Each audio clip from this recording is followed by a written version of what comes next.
Hi, I'm Lydia Rackham. You might know me from some of my writing. I've written a lot of novels, a lot of fan fiction, a lot. Um, but right now I'm going to start a series based on a study that I did for myself about prayer and prayer, uh, specific prayers in the Bible, not prayers, like not prayer itself, like how do you pray and things like that. It's specific people's prayers and specific answers.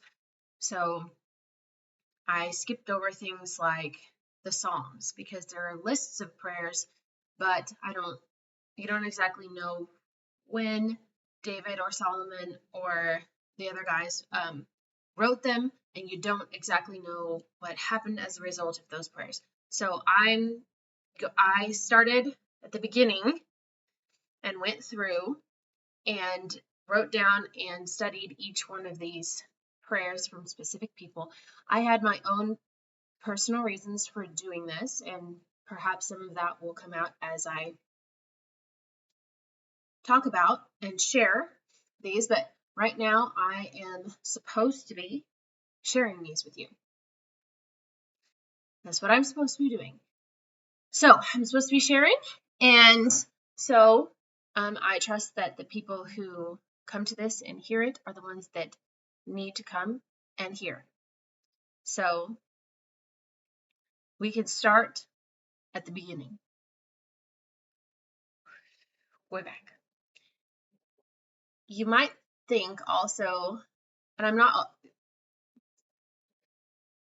going to say right now that it's there are things like conversations with God that are just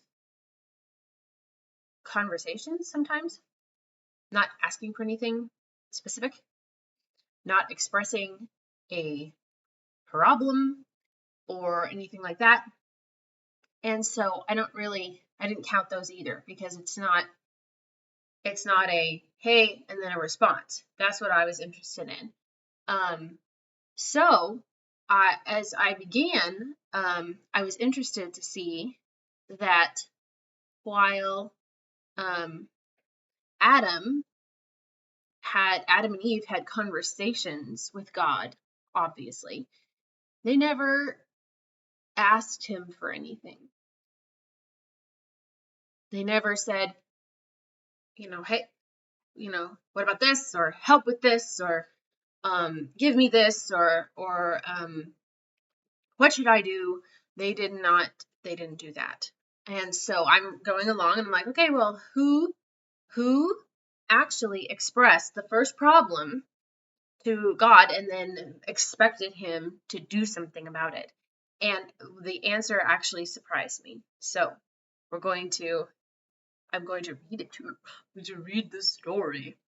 So we are in Genesis 4, starting in verse 2. So Genesis 4:2. Adam and Eve had 2 sons, and Cain was the eldest that Eve had, and then the next one was Abel. Side note, that had to have been kind of stressful for Eve. Just can you imagine? I'm a writer, so I don't ever just read things in like this sort of zoomed out way. I put myself in there. Can you imagine being the first person who was ever pregnant? So like every woman now who is pregnant either has like their mom, their grandma, their aunt, someone that they know who's been pregnant who can tell them what to expect. They can also do research and go to the doctor and figure things out that, this is how your hormones are going to be. This is what you need to do your prenatal, all these things. But if you don't even know how a child is made, like you don't even know, You're like, what is happening to me? Or when the baby starts to move for the first time, you're like, what? And then when childbearing starts, you're like, oh, this really hurts. Oh, and your poor husband is like, I don't know what to do. I mean, can you just imagine that? And my mom said one time, she's like, do you think for 1 second that God left Eve alone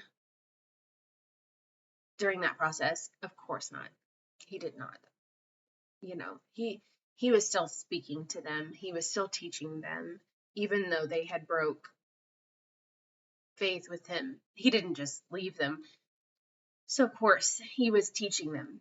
He was there. But I think it would have still been a very scary situation. Anyway, so they had 2 sons. And now Abel kept flocks, and Cain worked the soil. In the course of time, Cain brought some of the fruits of the soil as an offering to the Lord. But Abel brought fat portions from some of the firstborn of his flock. The Lord looked with favor on Abel and his offering, but on Cain and his offering he did not look with favor. So Cain was very angry, and his face was downcast. Then the Lord said to Cain, "Why are you angry? Why is your face downcast? If you do what is right, will you not be accepted? But if you do not do what is right, sin is crouching at your door. It desires to have you, but you must master it." Now Cain said to his brother Abel, "Let's go out to the field."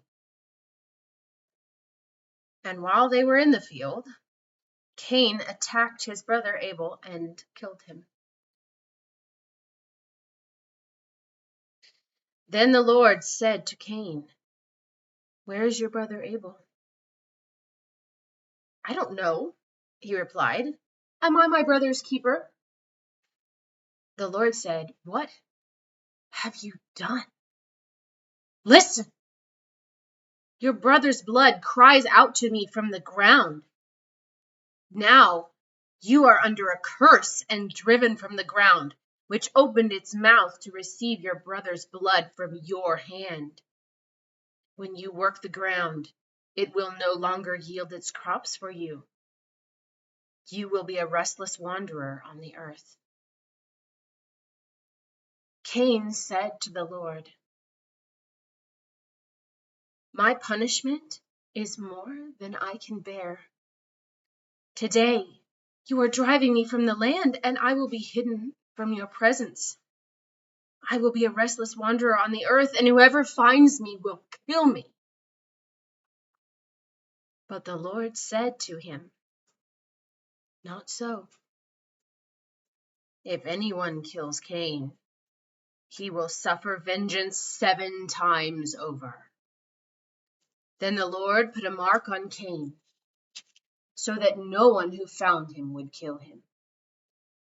So Cain went out from the Lord's presence and lived in the land of Nod, east of Eden. Cain lay with his wife and gave birth to Enoch. I stopped there for a reason. Gave birth to Enoch. Okay. So, is anybody else kind of surprised at the fact that this teacup, by the way, is a replica of the second class cups on the Titanic? Because I'm a nerd. Anyway, is anybody else surprised that the first recorded prayer, like help, is from a murderer? The murderer. The first murderer. And he killed not just a person, he killed his own brother because he was mad or jealous. I can't imagine that either. Like, there's only 4 people on the face of the earth. You are like the tightest knit family. My dog is drinking. Daddy. You're it. It's like you and you guys, your family and God are the only people that you have, and you killed your brother. Now, I always thought growing up, okay, that's weird. Like, why didn't God look with favor on Cain's offering, but he did on Abel's offering? Because what does what's the difference? Like, if the first fruits is the first fruits, well, that's not how it worked after sin. If you notice, like I was saying about God not leaving Eve alone in her childbearing, God didn't just leave once they sinned and he threw them out the garden. Well, he put them out of the garden because he had to. If they had sinned and then eaten from the tree of life, they would have been like vampires. They would have lived forever horribly, like in this horrible sin-filled ick. Like, have you ever heard of the TV show The Originals, which was like 1,000-year-old vampires who they just lived forever and their lives were miserable because nothing could kill them, and they were just they were reduced to their most basic, horrible, selfish, and that's what would have happened. So it was actually merciful to put them out of the garden so they can't eat from the tree of life and live forever. Death would provide escape from the curse and from sin now. So, but if you notice, when Adam and Eve realized that they were naked, they took plants and covered themselves. But what did God cover them with when they left? Animal skins. Where did those skins come from? God did not manufacture animal skins. God killed animals to cover their shame. So a sacrifice was made. Death had to happen there of an innocent, perfect, living thing in order to atone for that sin and cover it. So Adam and Eve had to watch while the animals that they had cared for were killed and skinned and given to them as clothing because of what they did. I'm sure that was a good day. That was all a really fun day. I'm sure God loved it too. What a horrible day. Like, the worst day besides the day that Jesus was crucified. The expulsion from the garden is the worst day ever. So they knew, Adam and Eve knew, that the right offering, the offering for sin, had to be death. There had to be a death of an animal in order for it to be the correct offering. And of course, they told this to their sons, which is why Abel brought that kind of offering. He brought the sacrificial offering of a life to God because that is the proper sacrifice. And Cain just bringing some fruit isn't. That's not enough. That's not what is required. See, because so God is teaching a lesson here. God is like, no, look, just bringing fruit isn't going to, that's my cat Harry. It's not going to atone for any sin. Blood is required, not just some plants. And God warned Cain, kind of like how he talked to Peter later when he said, Satan wants to sift you like wheat. Well, he was warning Cain. He was like, look, this sin is getting inside of you. You need to fight that. Fight it. I'm telling you about it in advance, so you need to fight it. And instead, Cain let it fester. He wasn't going to obey. He felt personally insulted somehow, and competitive with his brother. And he let that poison him and was the first person to kill anybody.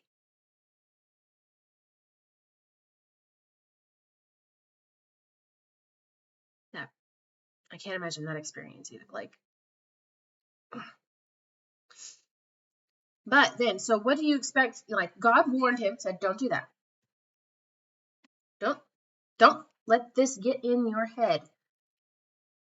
Don't let it. And he did it anyway and killed his brother.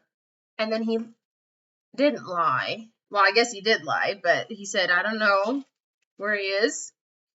I don't know. So he lied to God's face. My family and I like to watch Judge Judy. And we are always amazed at people who look right in the face of the judge and lie. How do people have the chutzpah to do that? I can't. I'm not good at lying. Really bad at it. And I can't imagine lying to an authority figure, let alone to God. When God says, where's your brother? Because God knows where he is. He was there. He was watching. He saw. Just like Adam, where are you? He knew where he was in the garden, but he wanted him to say something. I'm giving you another chance. You tell me the truth. And he's like, I don't know. Am I my brother's keeper? It's like what Shakespeare says. Methinks the lady protests too much. Protested too much. Well, you're kind of lippy. This is the first occasion in the world of sass mouth. Am I my brother's keeper?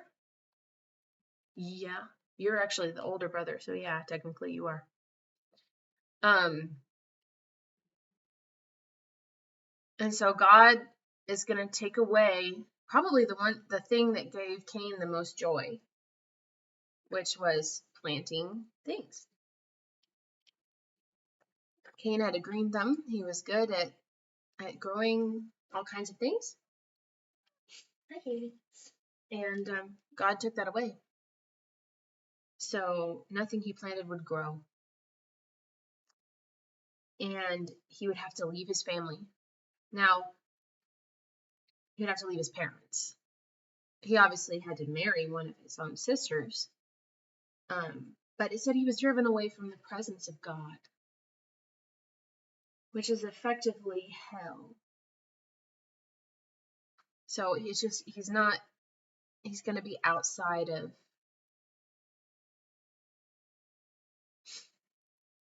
the inner circle family. He's got to get out. And you expect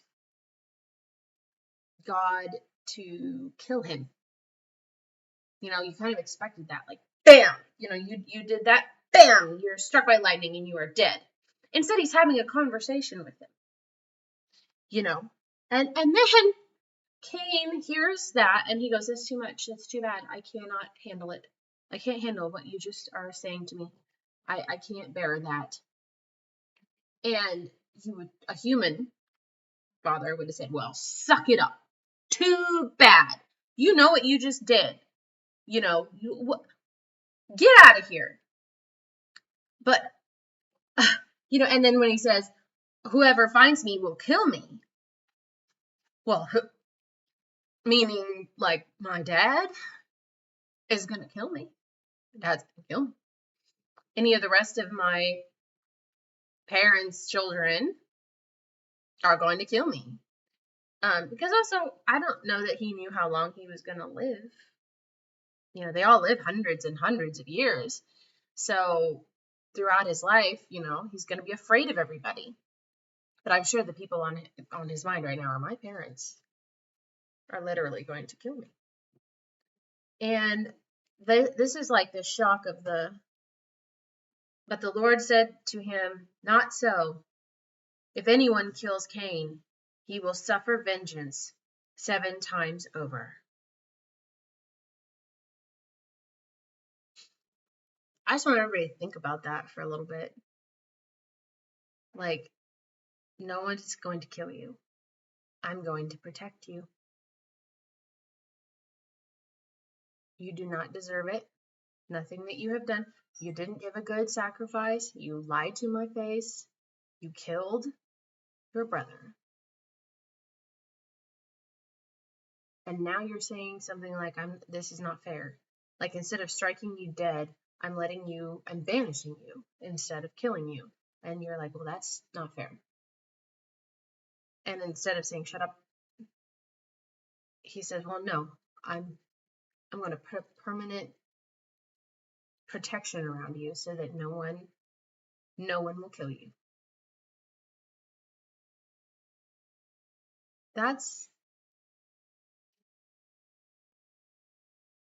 If you ever think that you've done something too horrible for God to stop loving you,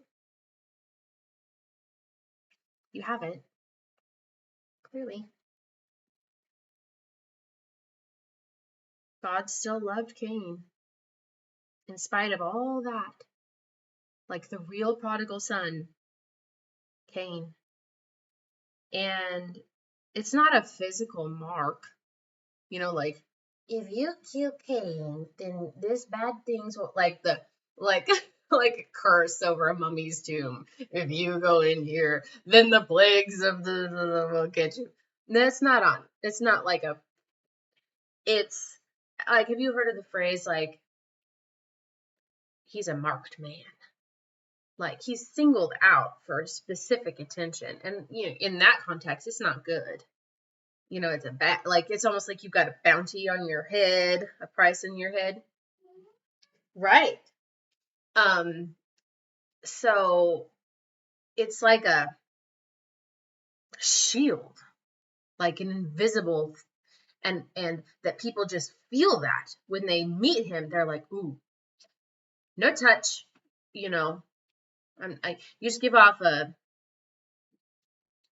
I'm not gonna mess with him. I'm not gonna mess with him because something bad will happen to me if I do anything to him. I think that's remarkable. And then the reason that I went on and said that his first son's name was Enoch. Well, you should know about Enoch. He's just this little, like a footnote. But over here in chapter 5, it says about Enoch. When Enoch had lived 65 years, he became the father of Methuselah, the oldest man who ever lived. And after he became the father of Methuselah, Enoch walked with God 300 years and had other sons and daughters. Altogether, Enoch lived 365 years. Enoch walked with God. Then he was no more, because God took him away. Cain didn't kill anybody else. That was it. He didn't kill anybody else. And he had kids. And he raised a son who walked so closely with God that God took him away the same way he took away Elijah. Just, I think that's really interesting. Because if Cain had raised his son to hate God, well, he would have.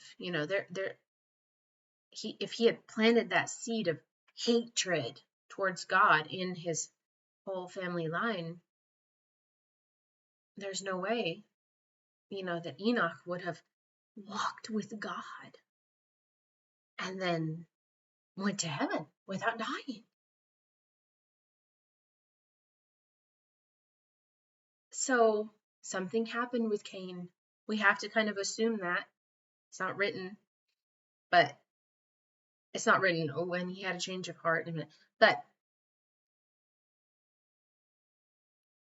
Cain sowed different kind of seed.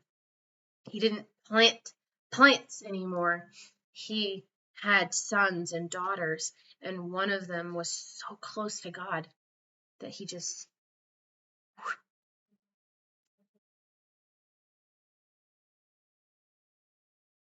So, again, if you think you've done something irreparable, that God cannot love you anymore, that's baloney. It's a lie. And that's why this is written down for us, to show us that you can do the worst possible thing, to kill your own brother over nothing, like over potatoes and sass back and lie and complain. And God will still show you mercy. He will protect you and give you children and redeem that family. Are you making noises down there? My cat's making noises. So yes, that's the lesson, I think, one of them we can learn from that particular story there. Another thing that I need to share is about prayer itself, is that God is always listening to you. If you are a Christian, he is always listening to you all the time. Doesn't matter what you're talking about. Secondly, if I've always been so annoyed at when people are trying to be helpful and they say things like, well, don't be anxious. Instead, cast your cares and whatever. There's a scene in The Chosen where Jesus is telling them that they're going to go out and heal the sick and cast out demons and stuff, and that has got them freaked out.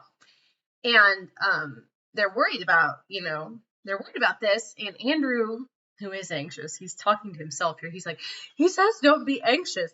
And Thomas said, it's not just something you can stop being, Andrew. And that is true. You can't just, okay, like in Star Trek, Data eventually gets a emotion chip. And then when he starts getting nervous or something and that's going to hinder their mission, he can turn it off. He can just go click and then it's off. And now he can just think like a robot. We can't do that. And to tell someone, don't worry, don't be anxious, is you want to strangle that person. And so I am going to tell you that instead of saying to yourself, don't be anxious, well, that's not going to help anything. Because if the situation hasn't changed, your anxiousness isn't going to go away, because that's just kind of delusional. Like, I'm just not going to be anxious. My house is burning down currently, but I'm not going to. Well, that's stupid.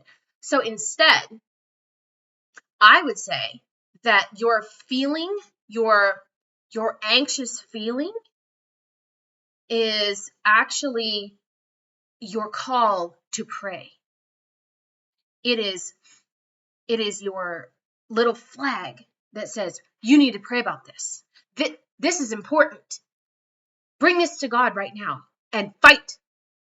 Don't just sit there and let it sit and let it sit on you and let it bother you and take the offensive and that anxious feeling that is in your stomach and making you sick. Take it to battle. Put on your armor and pray about it. Pray for it. Actively think of things, specific things that can be in that situation. And then pray. And if that feeling doesn't go away, pray more. And if you have some peace for a little while and then it comes back, do it again. Pray again and again and again and again and again. Every time that you feel that feeling, hit it again. Don't ignore it. Don't suppress it. Instead, recognize it as a light that's popping on in your head that's saying, you pray for it. So if your loved one is in the hospital and they are sick and and that is gnawing at you, do it. Pray. Pray for their healing. Pray for their deliverance. Pray. And if they pop up again, pray again. Pray again. If the situation in the Middle East is bothering you with Israel and Hamas, pray. Pray about it. Pray for it. Be active. Pray for it.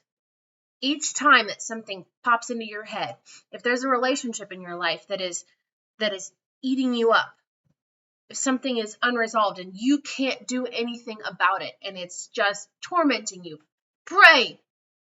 Be active. Every time that sits on your mind, pray. Turn it around. Shoot back. Shoot back. Don't just sit there and get shocked with all these things that are hurting you and terrifying you and making you filled with dread and sick at heart. It's a war. So turn around and shoot back. And the most powerful thing on earth is prayer, clearly. What if Cain had just said, well, fine, and had left and didn't say back to God, this is too much. I can't handle this. I can't handle it. I can't. They'll kill me. If he hadn't expressed that to God, then God wouldn't have been able to say, and he would not have said it. No, I will protect you. If you don't bring it to God, God cannot act. That's why he created this prayer thing. If you don't bring it to God, he can't. He created prayer so that we could still communicate with him with this separation that happened after the garden. We're going to get into after Jesus later. But especially in this Old Testament thing, he created it so that we could still talk to each other. And he wouldn't be zapping us to death because his holiness cannot stand being around our brokenness. But if you don't pray, then he can't take action in that specific situation. So do it. Know then when you pray that he is then like, yes, let's do it. Don't ever think that your prayers are not doing anything. They are. They do. They are extremely powerful. That one, all of these prayers, but that one proves it moves the hand of God.